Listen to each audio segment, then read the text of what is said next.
Just to introduce myself. I'm Matt Driggers. I'm a mechanical engineer with Hewlett-Packard. I've been doing that for quite a bit of time. Being an engineer, they pay me to have fun, honestly. I enjoy my job. I've been paid to break things.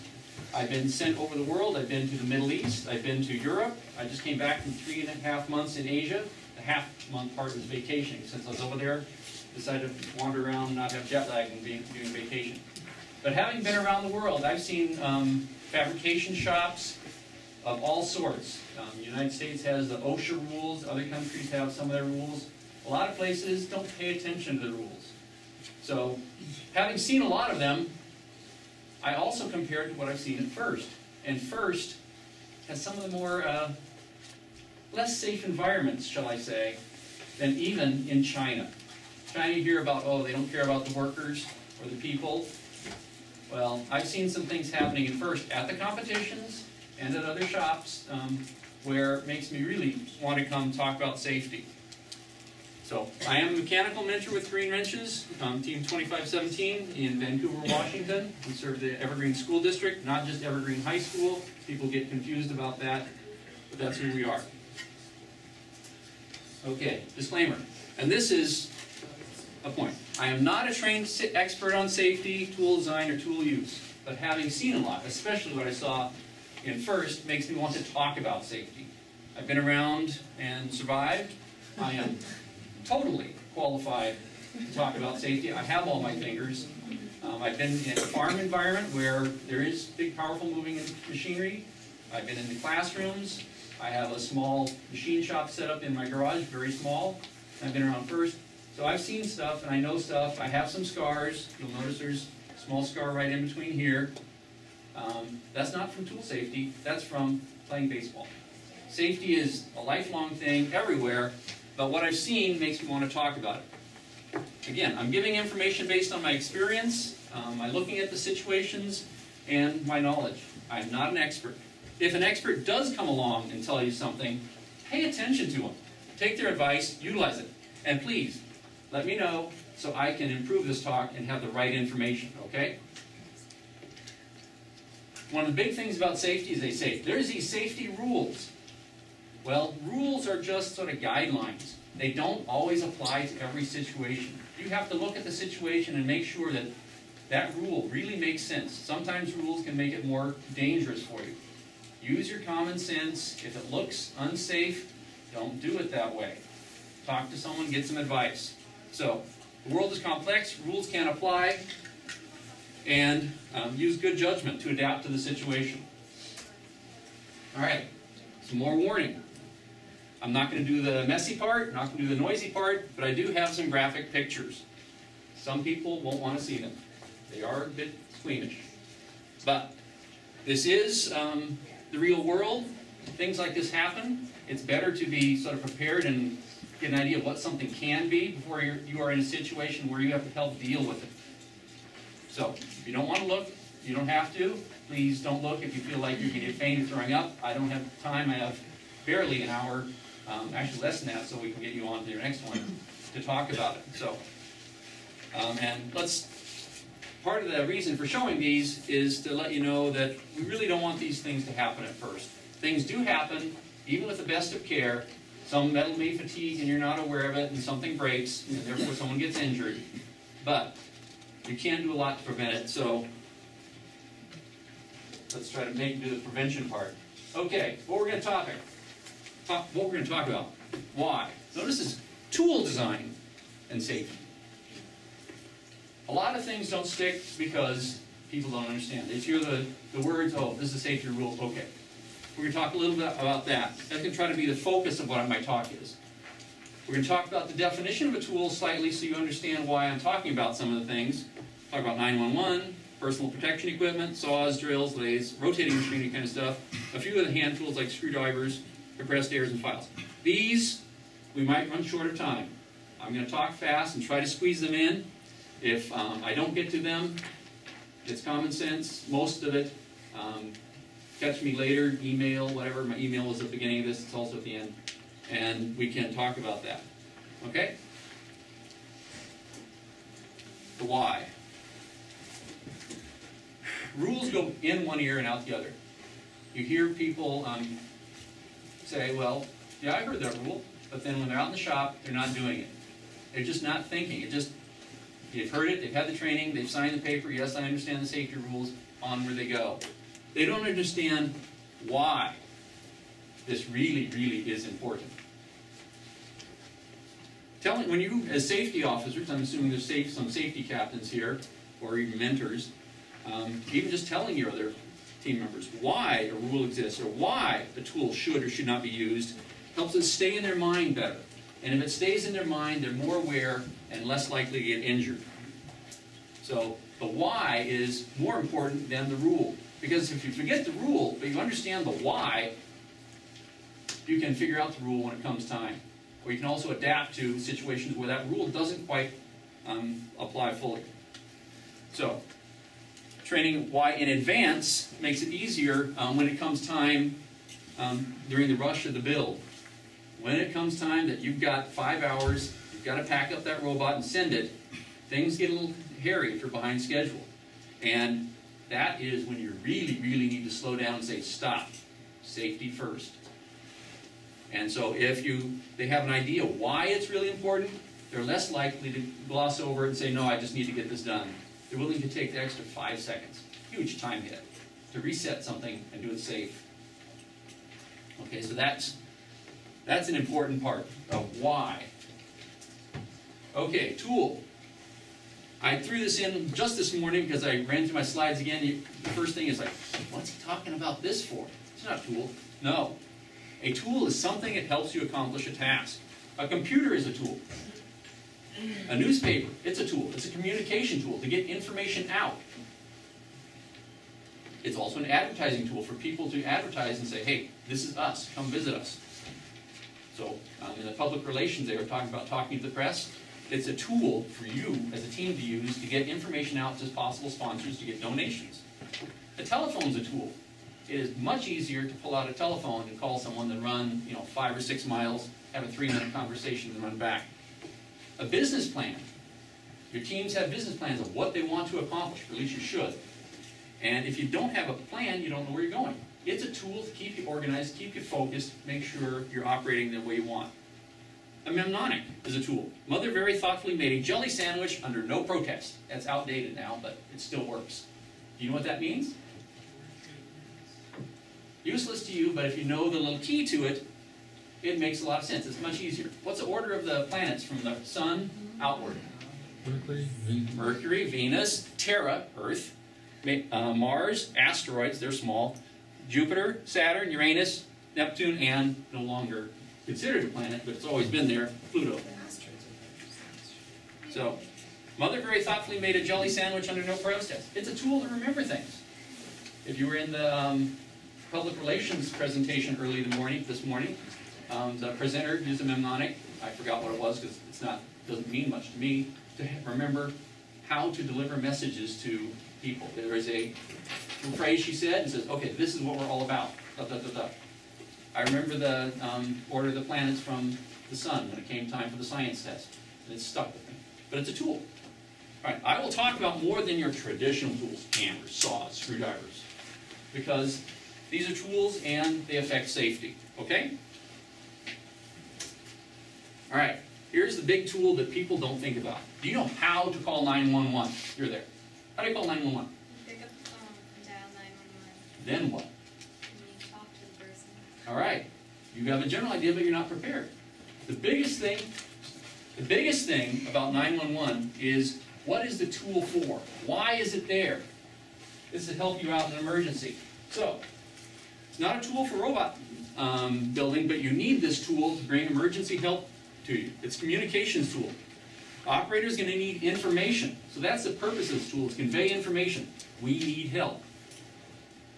If you give them too much detail, you listen to these 911 tapes on the news occasionally, the person's hysterically saying, oh this, oh that, oh. The critical thing the operator needs is very little information. They're not the one actually helping you. They need to get the right help to you. So, as soon as the call is started, they'll start sending the people out. So the call may take a few minutes, and you're thinking, hurry up, don't bother me with that. This is a situation. They've already heard that, if you've told them that information. Help is on the way. Now they're getting additional help so that they can communicate to the people that are en route, such that they're prepared when they arrive. So, it's the time thing. People are like, you hear again and again in these tapes, oh, this is my problem. They've already heard your problem. They need other information. So you need to work with them. Clear information, not confusion or panic. The reason I'm doing this is because of this. I had a safety, drawing a blank on the name, where you resuscitate people, CPR. Yeah, CPR, thank you. I'm old, I forget things. I had a CPR class, and the instructor talked about 911 and had us go through a simulated 911 call. And it amazed me, even though I knew, you call them, you talk to them, that I started choking up because we were in even just a simulated emergency environment, and it's like, So I'm wasting valuable time trying to get collected as what am I supposed to tell them? I'm sort of panicked because this person needs help. So, practice. Here's a little tip. As you're dialing, rehearse your first statement out loud so you can get your lungs moving again. Some emergencies are real stressful. I should have mentioned my background that makes me qualified to talk to this. I've had to talk to 911 operators before. I worked closely with police in a job in college. I have, of course, talked about the injuries and being around tools, but I have had to talk to 911, and it is stressful. When you're around real emergencies, there's blood on the walls. This is a puppy, not something for 911. When there's blood on the wall and people are freaking out because things are messy, that's when you need to just stay calm, relax, take a deep breath, and be able to talk and communicate. Hey, relax, we're going to handle this. So, having talked while you're dialing, you're going 911, okay. My name is. Get that first little bit out, helps relax you, get you back to calmly answering their questions. That's your purpose, and give them the information. You start with the nature of emergency, your name and location. Because if the call breaks off, at least they have that kind of information. They can try to call you back, they have your number, they know who to ask for, they know who they're talking for. The location, if you're using a cell phone, they have a general location. If you have a cell phone from a big school or a company, what all happens is go through the central trunk line outward, so it just shows the school. But Catlin Gable is big. Your school is likely big. They don't know where on the school to go. So, if you can state the nature of the emergency, your name and location, and get that out first, that gives them a flavor of what they need to do. Hello, 911. This is a medical emergency. My name is Matt Driggers. I'm at Catlin Gable High School. Okay, that gives them enough information to get started. I didn't give them the exact location, but we can work on that.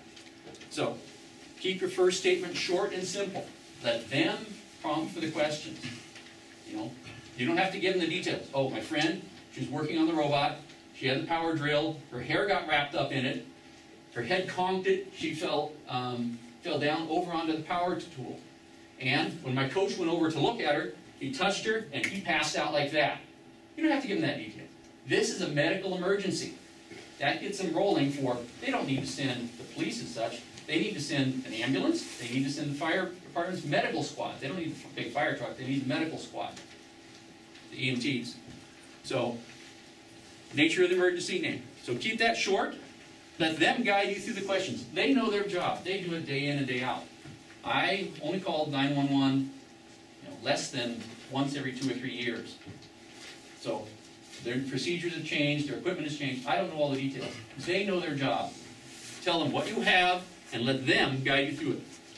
And don't freak out if they ask you the same information again. They may want a little bit of clarification. They're rushing their typing, you're talking fast or not clearly, static on your connection, whatever. It doesn't slow things down because help's been dispatched as soon as you start the call and they have enough information to go. So, people say, no, you weren't listening. That's why they're asking again. They've already dispatched help. It's not going to slow them down. I mentioned that there. Okay. The other thing on that is the first time they ask you the question, they're on the phone to the other people, so they may be talking to the fire department and answering their question. The second time they ask it, they're busy controlling the situation. They may be asking it because the helicopter that's on the way for emergency response is asking the same stuff over again. It's easier and quicker for you to respond again. So when they ask those questions, like he says, just keep going. Yeah. They're there to help. You are not in control of the situation. You are just a information conduit. You need to give clear information to them. Thank you. That's very good. Any questions on this? All right, group participation. A very quick phone call. You're going to state the nature of the emergency. It's going to be a medical one. That's mostly what you're going to have.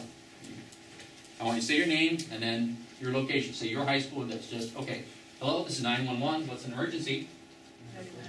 Medical emergency. This is John Kohler. I'm at 160 Whitewater Road. Okay, you guys are quiet. When 911 asks, you answer nice, clearly, and loud. This is 911. What's your emergency?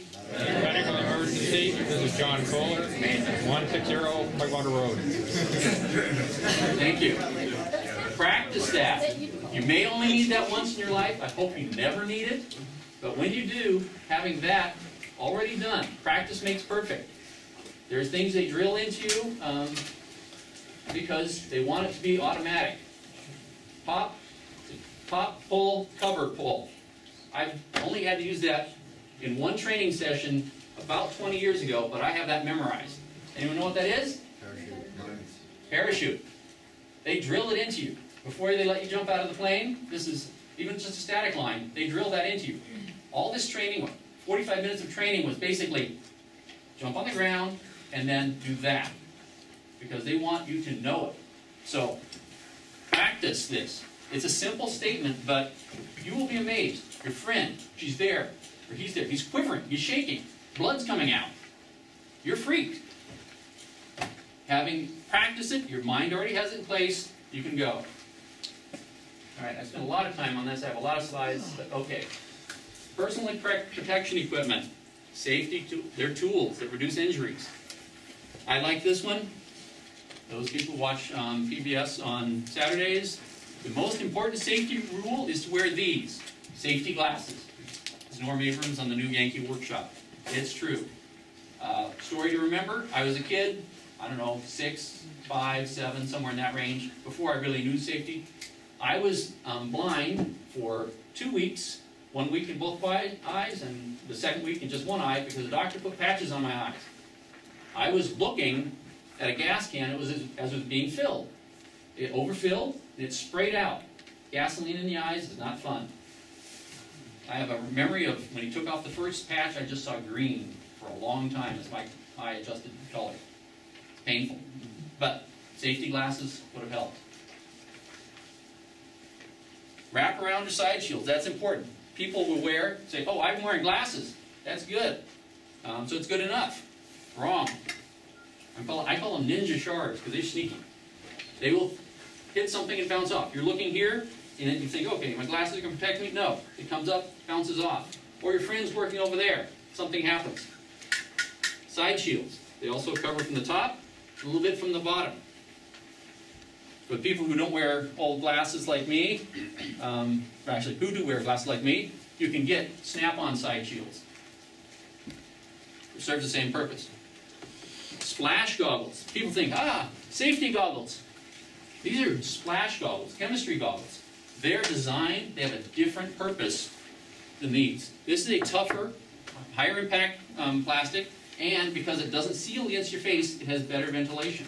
When you're working with tools, you're generally exerting more energy than sitting at a lab bench pouring chemicals from one place to another. So you get sweaty. That's the biggest thing about goggles, these splash goggles, they get sweaty. They fog up. You're doing something with a power tool, you can't see what you're doing because it's foggy, or it gets blurry and you miss some detail. That's not good.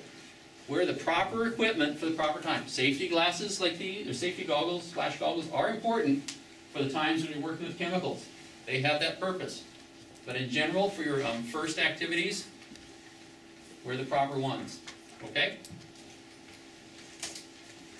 Hearing protection, often overlooked. Talk about the function. I'm an engineer, had an acoustics class in college. We had to calculate if a door was open, how much, how many inches or what kind of crack it has, how much sound gets through it versus totally closed.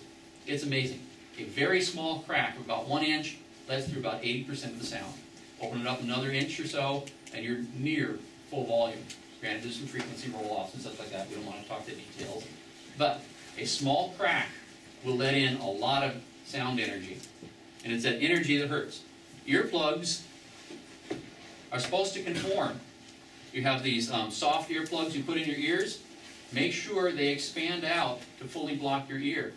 Some people, in particular my right ear, those soft plugs do not work unless I really twist and push it in there and give it an angle. It has to block and make sure there's no small gaps. Your ear canal is fairly small, so it takes a very little gap to let energy in and damage your hearing. Earmuffs have a flexible surface. If they've been around a bit, you know, they've been hanging around 2 years, 5 years, 10 years, they get stiffer. They don't conform and fit over. If you have glasses, the muffs don't fit over and seal right there. Consider using the plugs instead. The way to check, rub your fingers together. Listen to that hiss. It's very high pitch.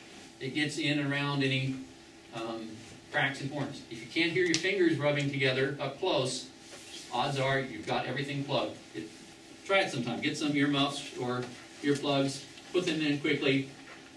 Do that, and you'll find that, oh, it's in my ear, but it's not doing its job. If you can hear your fingers rubbing together, it's not doing its job.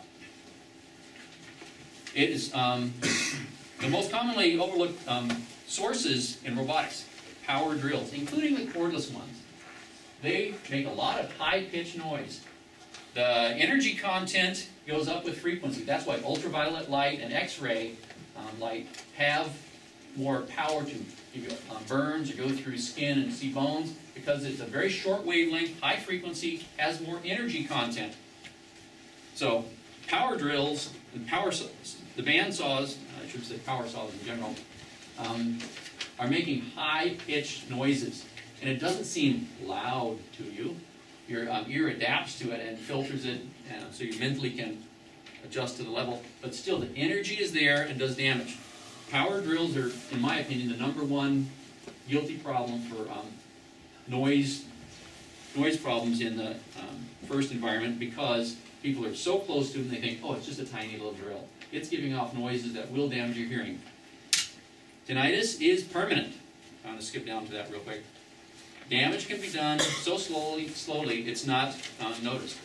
You will have a small roll-off in some frequencies you can't hear, but you'll always have this constant ringing in your ear. I have it. I have it right now. While I'm talking, there's a little ring over. It sounds like there's someone ringing a tiny bell over here, because I didn't know about hearing protection. I used guns, power tools, lawn mowers, all sorts of things without hearing protection. What's going to be common for you folks now is speaker systems. Your in-ear buds, the muffs, the first sound systems in the big stadium, they have to get over all the noise. That stuff will damage you. OSHA has a limit on how many hours per day you can have of so much volume, and says it's not damaging. Damage happens pretty quick. And it can be slowly, you won't notice it. You won't notice it for years. I thought my hearing was pretty good until I actually took a test. I didn't realize I'd been compensating for it. So, hearing protection all the time, especially anyone using power drills, because that's the one you forget. Power saws, the tooth hitting the metal radiating the noise, very bad, a lot of high energy. Gloves, I'm only going to talk briefly about this one. Use the common sense with them. There's times you should use them, there's times you should not. There's lots of discussion whether these Kevlar gloves that are, won't let you get cut by a knife or some saw blades, whether you should or should not use them. Talk to the experts and opinion. It seems to be a mix there. But regular gloves, you're holding your robot at the contest. You don't know if someone's worked on it and there's a sharp edge. Simple little thing. Gloves will help you there. But be cautious around power tools. If it's not a glove designed for power tools, like those stainless steel mesh gloves like they have for knights and armors and people working around meat factory, be careful about it, because a single strand of the glove can get caught by a blade and it just starts pulling that, more gets caught, and then starts pulling your whole hand real quick. So there's purposes for gloves. Use your common sense. Be very careful with them, but don't have them. All right. Been patient so far. Now we're coming up onto the gory parts. Again, a warning. And to keep your interest level high. Here's the thing that really made me think about giving this talk. A minimum of 3 teeth at all times.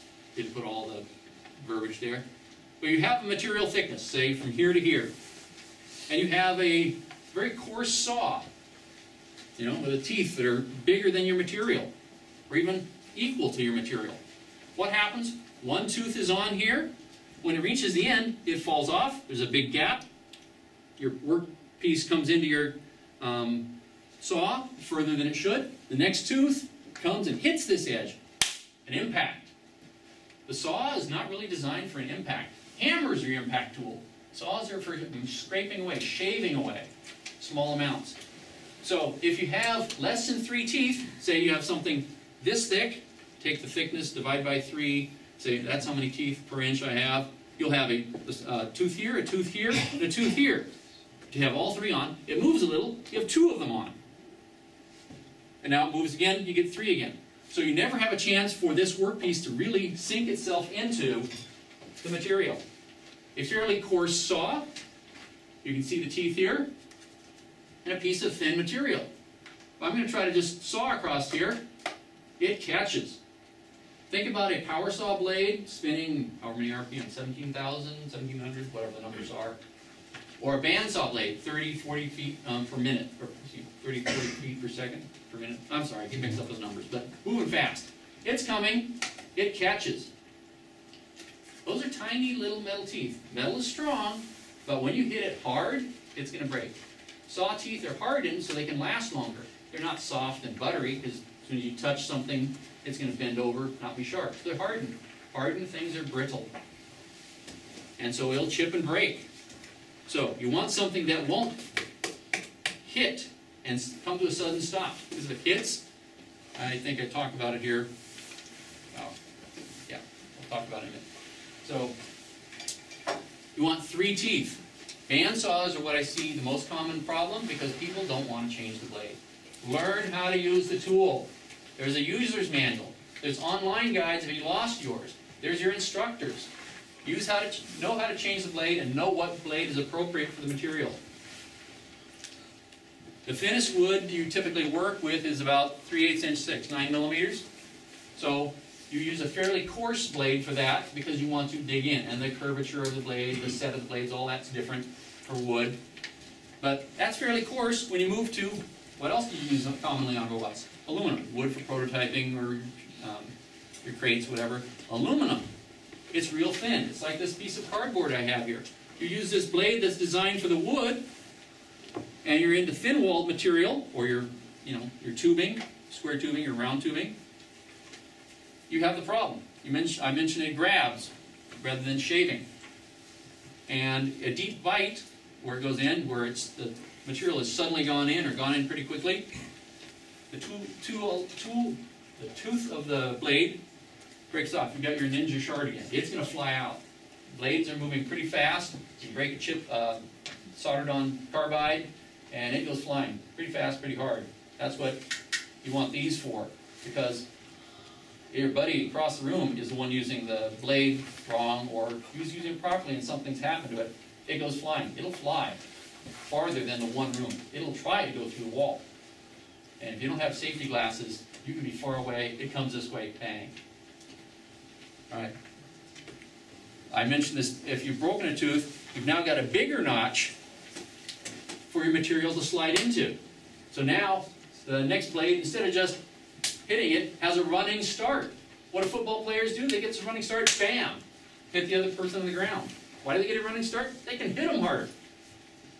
That's what the saw blade is going to do. But it's not designed for that. It'll hold up to a little, but every time that blade comes around, bam, bam, bam, now you've got 2 broken blades. Pretty soon it gets out of control. If you notice bandsaw blades that are dull or have been abused, the broken blades, broken teeth are all in one small area. Because they start affecting one. You have to take the load of the missing one. Alright, here's a statement. A bandsaw, if the blade breaks because you've now created an impact area, fatigue, you're going to have the sharp-edged snake coming out, 40 feet per second. what most bandsaws about this tall, let's say, 2 feet down, 2 feet up, including, you've got 4 feet of material in there. At 40 feet per second, how long does it take for that blade to come out? 1/10 of a second. A little bit of math there. 1/10 of a second. Can you react in a 1/10 of a second? No. It's coming out. It's going to take care of your hand, your arm, your body, whatever's next to it. Your friend over next door. It's going to come out. So don't abuse the blade. Use the right blade. Learn how to change it. It's simple. And it'll give you faster, easier cuts. Trying to go to a piece of aluminum that's just being shattered by an improper blade, even before it's been cut, means you now have to spend time filing it to make it smooth and safe. Well, you would simply use that time to cut, time to change the blade. You'd have a nice clean cut. You wouldn't be filing the size, filing off the burrs. Okay. Right number of teeth. More on why a tool works. Tool dulling and burning of people. Saw teeth work by shaving off a small amount of material. To dig into the material, you have enough pressure. This is why you have to push into a saw. The pressure, that force that you're giving, and the speed give rise to heat. Push your hands together, rub them, it's warm. Try that with a metal tip, moving very fast, and then, of course, the metal tip is small, so all the heat generated is in a little tiny area. It's very, very hot, hot enough to soften the metal. And when you're doing the cuts, you want the chip, the thing you're throwing away, you're cutting off. You want to carry the heat. You don't want it to heat up your material. So when you're cutting off something, a nice sharp blade, properly sized, so it takes the right size cut. Your waste material takes away your heat. It operates much cooler. Your saw is cooler. Your workpiece is cooler. You get better. Sharp teeth obviously generate less heat because they can just shave it off. They're not trying to rub in. Try to push a rounded object into a surface versus a sharp object. Push a ball bearing into an aluminum surface versus a sharp knife or scraper or file. It's easy to scrape off material with a file, not with a ball bearing. Sharp teeth. I think I talked about this just a moment ago. The tip of the tooth gets very hot. You can soften it. More heat is generated because it's dull. And dull teeth, then too many teeth increase your friction, your heat. Can't dig and shave off because you can't push hard. The more teeth you have there, this is the bed of nails you see people lay on. The way they can do that is there's a lot of nails there. So the individual pressure from each nail is not bad. It only takes 3 pounds of force with a sharp object to go right into your skin. Know that from sword fighting and fencing. 3 pounds of force, you pierce someone. So if you can spread it so each nail has less than 3 pounds of force, no injury. Same thing with cutting. If you have a lot of teeth and you're pushing with a given force, it spreads out so each tooth carries less force. So you can't dig in as deep. So you're running on the surface rather than shaving off. So it's an inefficient cut, gives a lot more heat. All right. Then, of course, I'm sure you're familiar with, if you've used a saw, your metal, as you're cutting it, starts getting warm. Starts getting really warm. Starts getting so you can't hold it. And that's where the danger comes in. One, if you've actually finished your cut, you've been using pliers, you don't notice it's hot, you grab it, you get a blister, because it's hot, it's burned you. So you get some pretty severe burns. If you're holding the piece, or you grab it later, you suddenly let go. Your hand says, whoa, that's hot. It lets go. You don't want to be burned. And if you're actually using the saw, your concentration's moved away from the saw blade, the dangerous area, to, hey, my hand's uncomfortable, my fingers are hot, they're burning, ah! You're not thinking about that blade, something goes wrong, boom. In an instant, you've got a real problem. It distracts you. So, sharp blade, the right number of teeth, and of course the right blade is what you need here. Okay. Mentioning the right type, I'm talking a little bit plastic. I see a lot of people cutting plastic with bandsaws. They've set it up for aluminum, and it's working really well. They say, okay, plastic's fairly hard. I got some hard plastic. It'll work. It doesn't. Plastic is soft, and it melts really easy. The fine pitch and the low set on the blade for metal cuttings are not appropriate. They create a lot of more friction in there. You heat and you melt it up. The large wooden pitch blades are usually not appropriate because they're digging in, they're catching. You're talking, you have to push this in, you've got this big tooth trying to come at it. The material's real soft, you can dig in, like snow. You just push, your hand goes deep into snow. The plastic is like snow to these saw blades, it just goes in. So you've got to choose the right blade. So there are blades for plastic. You can use metal blades, but you have to choose the right one for the plastic. So don't just say, hey, the saw is there, I can cut things. Here's the problem, it melts. So rather than cutting, you're just melting this local area, it flows out. What does it do? It fills up underneath the part, jams the blade path. Because after it's, in that hot area near the teeth, it comes out, cools off, becomes solid. Melted plastic starts grabbing onto the blade. Let's see, plastic grabs onto the blade, pulling or throwing the part. You're cutting along, it's soft, it's melting, it starts squeezing in because the top is just a bit warm.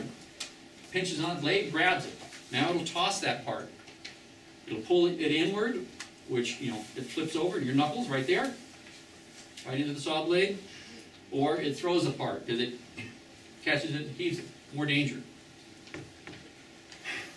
If you are going to cut some plastic, talk to someone who knows. I am not an expert. I don't know the appropriate blades for the various plastics. I always use a handsaw. It's much easier. I can handle that. It's not going too fast. So be careful with using the material. Use the proper blades. Okay. Cover the saw blade area not being used.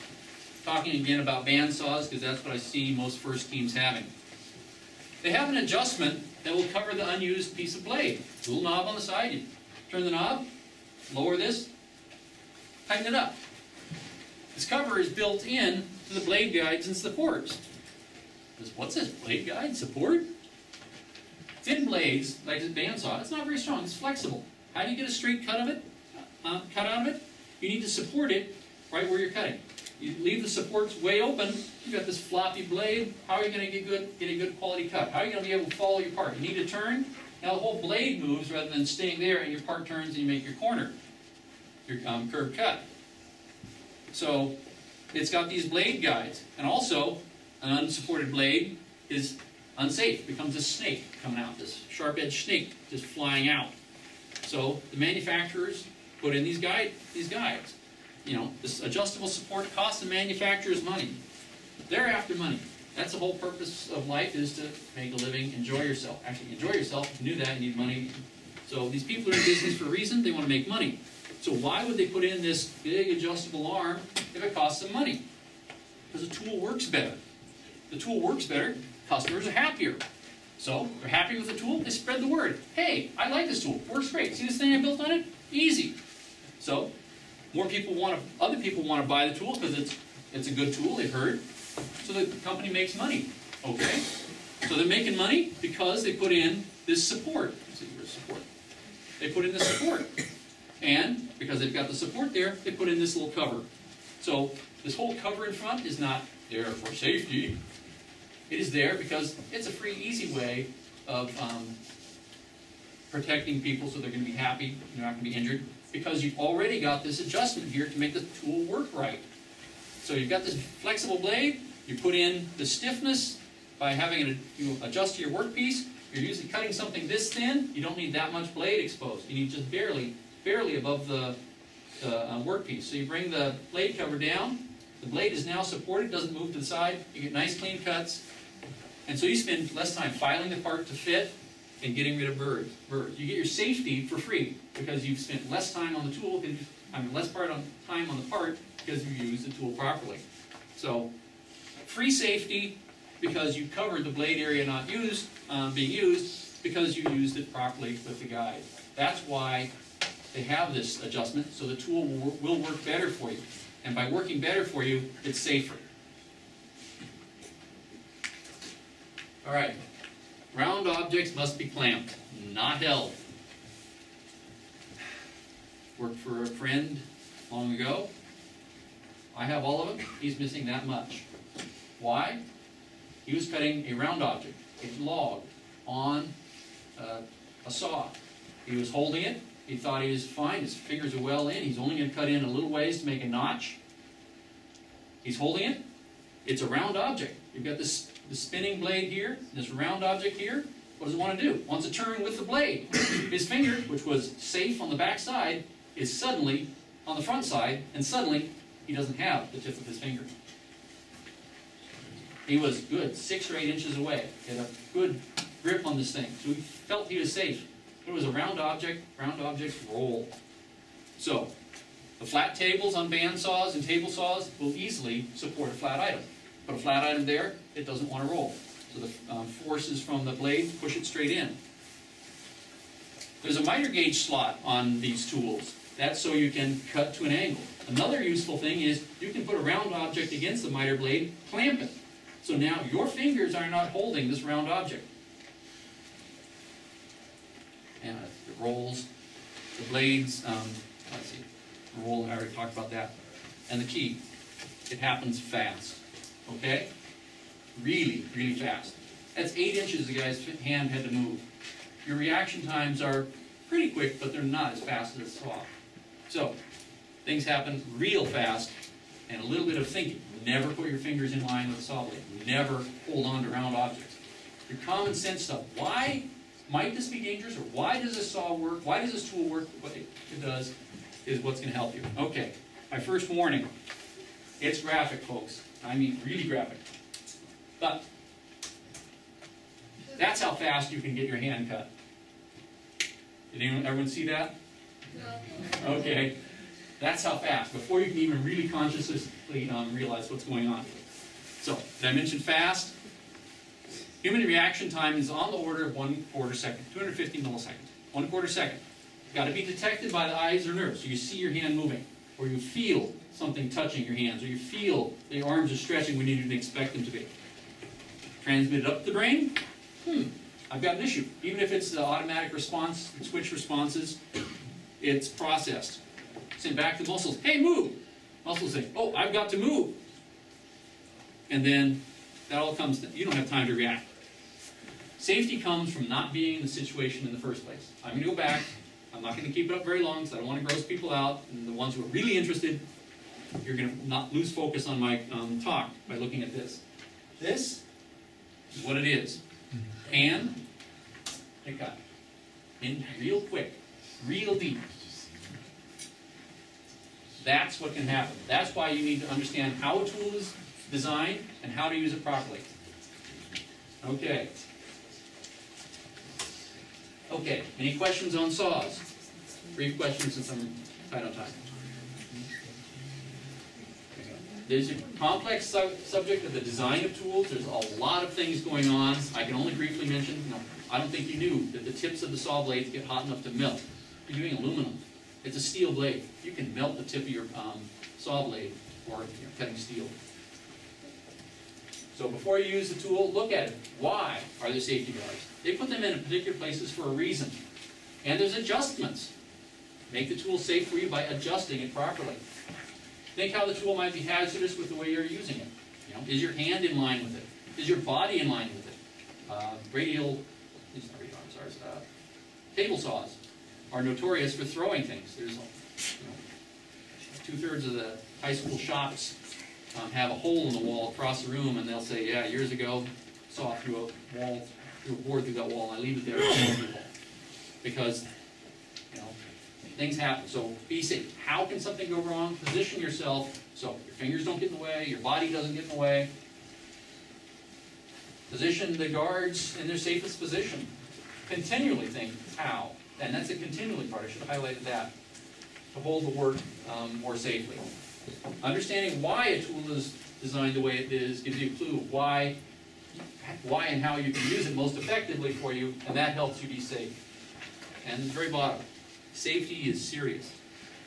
Unsafe happens very fast. Doesn't take much time at all, and it's gone. It's done. Okay. Rotating machinery, drills, lathes, mills, blah, blah, blah, blah. Anything. Here's something people don't realize. These little battery-operated electric drills are just as dangerous. They've got a lot of torque. What's the purpose of these things? Let's see here. They have to deliver torque at high speeds to get their job done. You're trying to shave away pieces of metal down inside a hole. It's usually drilling big holes, 1/4 inch. It's big for the kind of stuff these tools would be used for, to put a bolt hole through.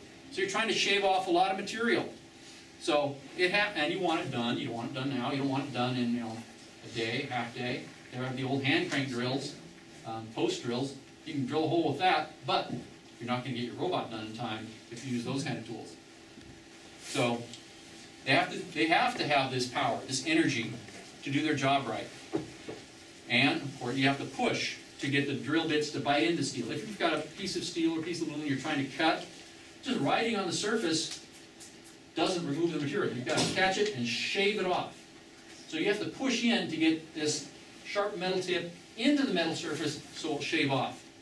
If you've ever used a razor to just try to shave, if it's not touching the hair, it doesn't cut. If you're not pushing it into the hair, it's not going to cut. Just riding on lightly on the surface, you can shave your hair, long hair, and shave it, not cut anything. You just sort of push it so it bites in.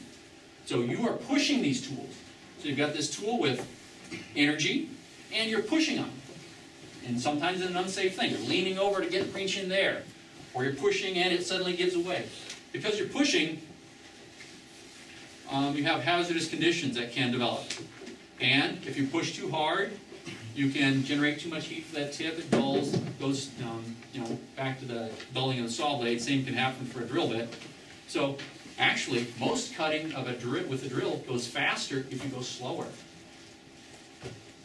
because your tool stays sharper and you're able to take a deep enough bite that it shaves the material. If you go too fast, it can't get in deep enough to make a big shaving. So actually, cutting steel, turn down the speed, you'll cut a faster hole than someone who's going. Most of these electric drills have a variable speed. You pull the trigger a little less. Do that.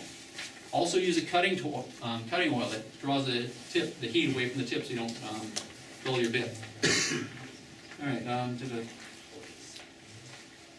different tool tips. This is talking about lathes and mills where you have the different tool tips for your different hardness materials. So that's your shape. Trying to drill glass with a metal drill doesn't work very well. Trying to drill plastic with a metal drill works, but you often find that people suddenly dig in and dive through. I'm sure you've seen it. It's because you are taking too deep of a gouge. There are special drills for brass, soft brass, and plastic that sort of, instead of being a tip like this, would scrape, it's more of a vertical tip, so it bulldozes it up since the material is so soft. Okay, rotating machinery, hazards. Pulling of rings, catching of hair and clothes, so catching of things. I'm wearing this. Breaks away. If you have anything around your neck, this includes your jewelry, ladies, it should break away. So I worked with a person who has a nice leather strap with beads on it. Looks very nice, but it's not going to break away. She continually puts it into her blouse or into her shirt, does her work, and then she goes off doing something else, and it comes out. And she'll come back and put it back in. One time is all it's going to take for her to forget to put this back inside her shirt, and it's going to be out there. And that leather is not going to break. You want something that breaks away really quickly. Anytime you're around any sort of power tools. Okay, so catching of hair and clothing. So next one is a lathe. Notice this is some clothing that got wrapped in the lathe. And it just pulled the person in. Notice the arm here. I blocked out more of the gory stuff because that's what we don't want to focus on. We want to focus on, there was clothing pulled into a tool. All right, this is a big lathe, and it really pulled him in. But your drill presses, they've got what, half horsepower motor on them? Take a horse. That's a big animal. It's strong. Even half of its strength can pull you around. So these little electric drivers, you've got something strapped to your neck, you've got long sleeves, you've got these, notorious. It will wrap it, pull it in, pull you in, and then you will not have such a fun time. That gentleman did not. Okay, repeating it. Hand drills are just as dangerous as the big mounted ones. Common power screwdrivers are in this category. So you have these electric screwdrivers that substitute as drills, they have power. Name tags, necklaces, keys can be caught and pull you into them. I hope that picture shows you it happens fast. Okay. Oh, yes, throwing things. Highlighting the different things that can go differently. Drills, less common now, but lathes still are very common, have a key to tighten and hold the drill bit. Right now, we have these keyless chucks, they call them, you twist by hand, so they're safer that way. But if you have one that needs a chuck, you put in the chuck, you twist it, you forget once and leave it in there, you turn it on. What's going to happen? It's going to fling around. Another gory one, cautious. A chuck on a lathe went around, bam, went right through his hand. If you were looking closely there, I didn't give you time, you saw that the hand was split right about here. In this picture was the thumb bone. Over here, the doctor was holding was the end of the thumb. It went right through the bone, right through the meat. It was not a sharp object, not meant to cut, and yet it went right through. Because the lathe can throw things. If they threw that in small metal pieces across the room, you better have your safety glasses on. You can have bruises, but that goes through your eyes. Hair. All right, ladies. Here are some guys that have this problem too, but maybe ladies, can happen to you. Notice it, said 3 times. Pretty little bonnet to cover the stitched area. Notice the blood on the shirt. Stitches. Keep your hair back. And don't even go in the room that has power tools. Your hair is back pretty well, but you've still got it fairly long. You turn your head, some friend calls you, it might go in. So control it really, really well. Your hat hood, there you go. It's going to pull your whole head in. All right. Jewelry, guys also. Jewelry, necklaces, I already talked about them. Tucking the shirt's not good. No. Can strip the finger off the arm or finger. You've got a bracelet and it pulls. It gets pulled this way. It just peels the skin. They call it in rock climbing deboning. Where someone's finger, they have their ring, gets caught in a crack, and they fall. They call it deboning. This picture is a deboning action. If you look closely, that finger does not have skin, no fingernail. You just think, oh, wow, bad cut with a lot of blood. Look closely. No skin because of a ring. This one's not. Tool accident. This was playing basketball. He had on a class ring. He jumped up, slammed the basket, or to dunk the basket. The ring caught. His weight, about 150 pounds, was enough to yank off the skin. Don't wear jewelry around power tools. This is why you need to tell your teammates. There's reasons for these rules. So yeah, I'll put my hair back. Yeah, I'll just tuck my thing. Yeah, I'm doing something quick. I don't have to take this off. That happens quicker. All right. Rotating tools, questions? Things to keep key. It has to have high torque, high force for cutting. It needs to do the job fast, so it has speed. But it can be run too fast, so you get the dulling the tool, which has problems. And it has to shave. Gouging, I talked briefly about the plastic where it digs in and just jerks forward.